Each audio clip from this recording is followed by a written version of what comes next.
What's up, y'all? This is John from the One Carolina Show. Feel like I'm about to start calling this Couch Chronicles.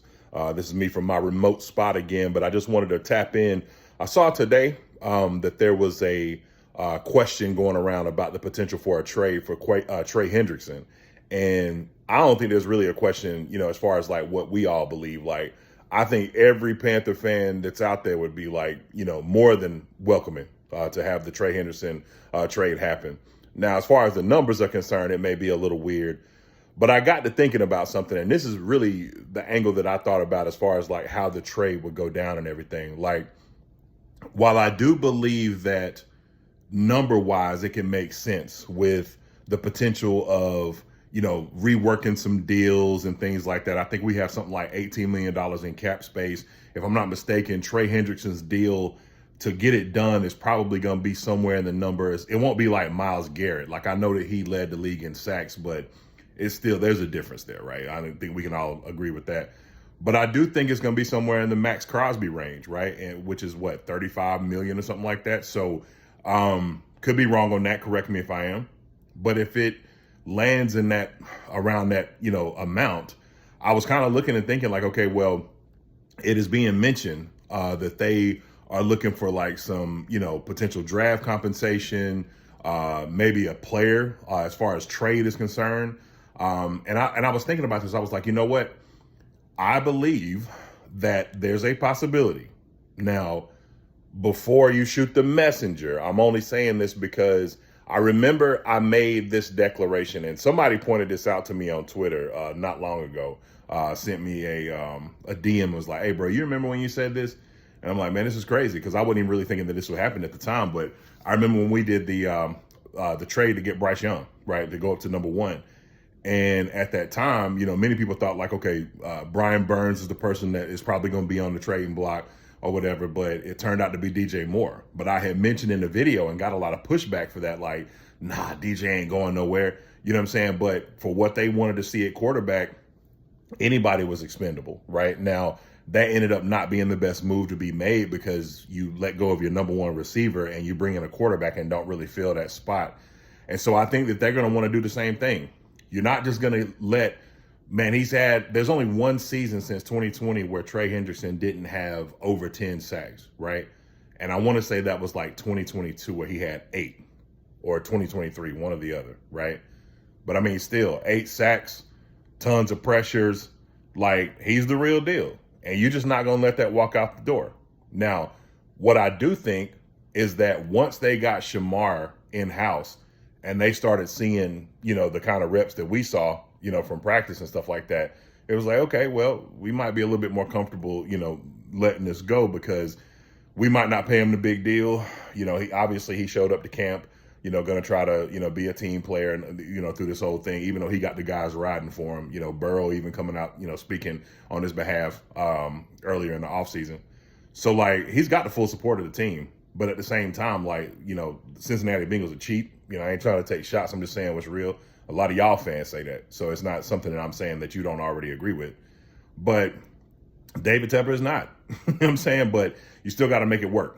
And so I was thinking, like, okay, if it was more of a, like, hey, we need a defensive player to make this work.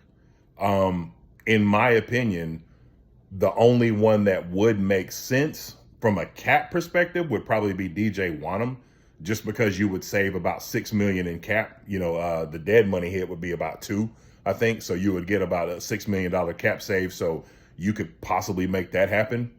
I don't know if that would be enough for them to say like, yeah, we'll definitely take that, but that is the option. What I believe will happen though, and I think this is what's going to be on the table, and this is where it's going to get really interesting, right?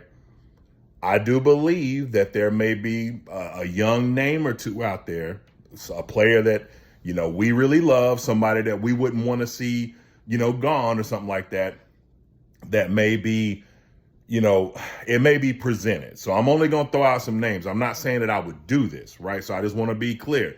This is not something I'm necessarily in favor of, but it does make you wonder, like, because if you think about it, okay, if I'm going to let this production walk out the door, then I know I have to have some sort of assurances, like, what could I possibly get in return that would make sense, right?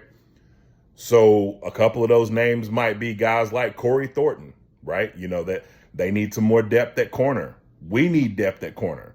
But when you see a guy playing this well, it's like, hey, if I'm going to send you a guy that's had, 20 sacks, or whatever it was, he had 17 to 20, something like that, right? In a season, I need something, a more guarantee in return. Now, is Corey Thornton a guarantee? Not in the way of a Trey Hendrickson, but is he an ascending player, a potentially great player based on what we've seen so far in the short time that we have seen him? Possibly. Here's a name I'll throw out there that I'm sure most of you guys will completely disagree with. Princely Umamuelen, right? They may look at him and say, like, hey, we like what we see from him. We like the potential upside from him. Let us get him and one of your picks. We got 7 picks next year. Now, personally, I'm not giving them anything 3 and above. It's not happening, right? A 4th, maybe. I know some of y'all may argue with that. A 5th, definitely, and beyond. But definitely not a 3rd and above. But, like I said, a guy like Princely, they could look at him and say, we really, love what he could become. And then you bring in Trey, and then it becomes, however you're going to configure that as far as like your defensive fronts are concerned. But I think that it would be it'd be more of a guaranteed fit. I like the upside of the young guys, and I think that it would be cool to see them all grow together. Now, guys that I would say would be completely off limits. Obviously, Derek ain't going nowhere, so that's off limits. Bobby ain't going nowhere, that's off limits. A guy like Nick Scorton, not a chance. Not a chance. So those are your off-limit guys. And I would even probably personally say that Princely would be off limits, but I wouldn't be surprised if that's a name that they threw out there like, hey, he's got to be a part of the deal in order to make this happen. So not really sure. And then I also know that they, need help at interior offensive linemen. Now, that's where things could get a little more interesting because you don't want to lose your depth, right? But to me, the only player that I would say that would be off limits would be Cade Mays, just because that center position has to be solidified in the event that Austin Corbett, who's likely going to be the starting, not likely, he is going to be starting center, based on what Dave Canales said, considering his injury history, you need to have that guarantee there, right? So he wouldn't be somebody I would be rushing out the door. But Brady Christensen, they need interior linemen in Cincinnati. They need to protect Joe Burrow. We've got some guys. We've got some younger guys that are, auditioning for this roster right now. We got guys like, Chandler Zavala whenever he comes back healthy. You've got, obviously Damian Lewis will be off limits, but we got a little bit of depth there where we possibly could be able to make a move there with a guy like a Christensen, someone that could go somewhere and start because I believe that he very much is a starter. And maybe that's a deal you make and it makes sense with a draft pick. Then we got to figure out the numbers. But I think the most likely situation, and it could be both. It could be one of our more, maybe one of those fringe pieces that we might cut because of just, not being able to keep so many on the roster. One of our interior offensive linemen, and then also a guy like DJ Wanham, right? Because you do want to see the young guys get an opportunity. Once these guys start getting more reps and they start getting used to the game speed and stuff like that, it's going to be hard to take those guys off the field, right? And that's no disrespect to DJ Wanham because I still think he's playing at a high level. But I just think in order to make it work from a cap perspective, you're going to lose somebody like that. Now, I know some people might throw out Timo. Not happening. I don't care what y'all say about Timo. Timo gave up like one bad play this preseason, and some people just ready to ship him off. And I'm like, man, the most consistent player, not named Derek Brown on your team, you don't get rid of that. So Timo would be off limits for me. But all in all, I would love to see a scenario where Trey Hendrickson becomes a Panther. I think it would be nothing but upside, right? But it'll be interesting to see how they make this happen. When you look at the teams that are interested, us, the Colts, I think the Seahawks, I may be wrong on the third team. I just don't see them trading them within the division. So I think that we would probably be because we were listed, most of the places that have been, talking about this have listed us as number one on that list. So I think it's a real thing. It is a 100% real thing. So we could likely see this go down. And if it does happen, I think this is going down within the next 24 to 48 hours. It's going to happen pretty quick, because they want to get him, get, reps ready. So, we kind of on Trey Hendrickson watch, right now. So it's going to be an interesting 24 hours, y'all. So, and then also we signed Bryce Perkins, UFL quarterback, former Rams quarterback, to me, that I think that spells that Jake Plummer's, pretty much out of here. Awful showing in the preseason, terrible regression. It's weird. I almost made a video talking about, like, don't be surprised if Jake Plummer plays well in the preseason. And I'm glad I didn't do that, right? I do think it's interesting that, last year, and this just kind of speaks to how good Jalen Coker really is.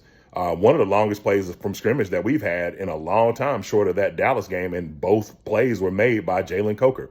Jalen Coker took one, to the crib in the preseason last year, and Jake Plummer was the quarterback. So something to be said there for how good Coker is, that when he's, when his presence is there, like, these guys kind of elevate their game. So, but yeah, I think that this move was 100% made because, Andy Dalton obviously having an injury, but more than likely Jake Plummer, ends up, on another roster somewhere. So, which taking a flyer on Bryce, two Bryces on the team is, pretty funny in and of itself. But, like, you don't really know if this is going to be the PJ Walker, kind of person where he can come in and kind of take over and, give you meaningful reps in the event of any kind of injury to Bryce. But I think when we look up and down our roster, regardless of the position, man, I just hope we don't have any injuries this year. Because if we do, man, it's going to be tough sledding. It's going to be tough sledding, period. But, man, if we have any, like, injuries to, like, major positions, man, it's going to be a long season, y'all. But let's hope not for that. Let's just hope right now that we can figure out the situation with Trey Hendrickson.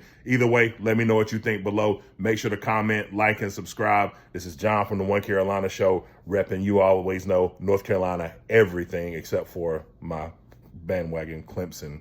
But it's still Tar Heels, baby. Keep pounding.